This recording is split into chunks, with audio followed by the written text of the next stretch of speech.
नमस्कार विद्यार्थी मित्रांनो, सर्वप्रथम आपणा सर्वांचे संकल्प यशाच्या स्पर्धा परीक्षा या यूट्यूब चॅनलमध्ये आपल्या सर्वांचे हार्दिक स्वागत करतो। आपण जर या चॅनलला सबस्क्राइब केलं नसेल तर आपण या चॅनलला सबस्क्राइब करा आणि समोर बेल आयकॉन दिलेला आहे त्यावर क्लिक करून वेळोवेळी नोटिफिकेशन मिळतात त्यानुसार आमच्या चॅनलचे व्हिडिओ पाहत राहा। तर आजचा विषय हा स्पर्धा परीक्षेच्या दृष्टीने अतिशय महत्त्वाचा विषय आहे। इंग्रजी विषयातील काही असे शब्द आहेत की ज्यांचा उच्चार सारखाच होतो परंतु त्याचा अर्थ हा स्पेलिंग वरूनच ठरवला जातो।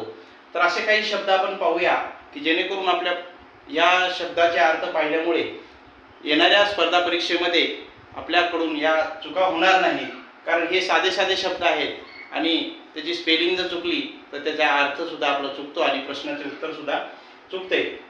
तर पहिला शब्द आहे वीक। तर वीक या शब्दाचा अर्थ बघा, WEAK या वीक शब्दाचा अर्थ होतो कमजोर आणि दुसरा वीक आहे WEEK। तर वीक म्हणजे सप्ताह। तर या दोन्ही शब्दावरून परीक्षेमध्ये प्रश्न येत असतात। तर वीक एखाद्या परीक्षेमध्ये एखादी असा हडकुळा मुलगा किंवा कमजोर मुलगा दाखवलेला असतो आणि तुम्हाला त्या ठिकाणी शब्दाचा पर्याय निवडायचा असतो। आपल्याला जर स्पेलिंग माहीत नसेल तर आपण चुकून त्या ठिकाणी वीक आणि वीक दोन्हीचाही उच्चार वीक होतो।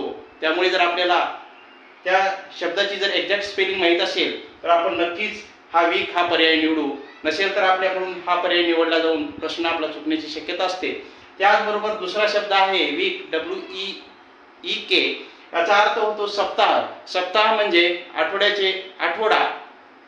हा सुद्धा या शब्दाचे दोन्ही अर्थ आपण त्याच्या स्पेलिंग वरूनच ठरवू शकतो, उच्चारावरून आपण ठरवू शकत नाही। तर दुसरा शब्द आहे डिअर।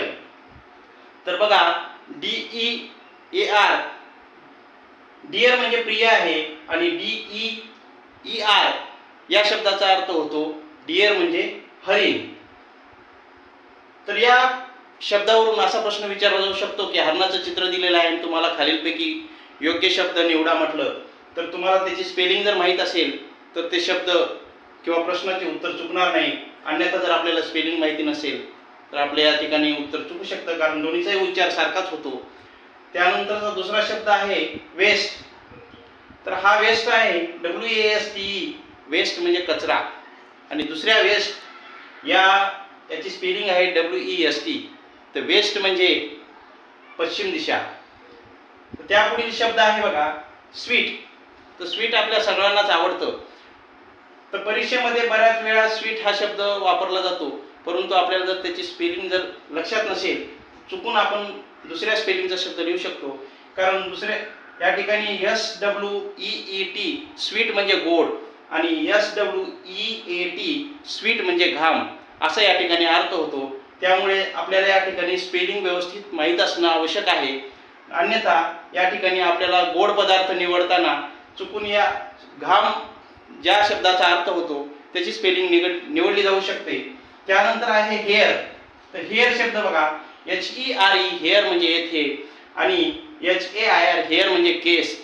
हा उच्चार सारखाच आहे परंतु स्पेलिंग वरून त्याचा अर्थ वेगवेगळा होतो। त्यानंतर पहा लिप, LIP लिप म्हणजे ओठ आणि दुसरा शब्द आहे LEAP लिप म्हणजे आपल्या सर्वांना माहीत आहे, आपण बुद्धिमत्तेचा अभ्यास करतो, स्कॉलरशिपचा अभ्यास करतो, इतर स्पर्धा परीक्षांचा अभ्यास करतो, त्यामुळे आपल्याला लीप इयर म्हणजेच 366 दिवसांचे वर्ष त्याला आपण लीप म्हणतो। परंतु आपल्याला जर त्याची स्पेलिंग जर योग्य माहीत नसेल तर या ठिकाणी देखील आपली चूक होण्याची शक्यता आहे। त्यामुळे आपण या शब्दांची स्पेलिंग माहिती असणं आवश्यक आहे।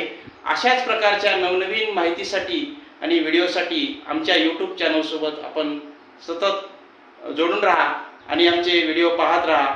सर्वांनी लाईक करा, शेअर करा आणि आपल्याला माहीत असलेले शब्द कमेंट बॉक्समध्ये लिहून पाठवा। धन्यवाद।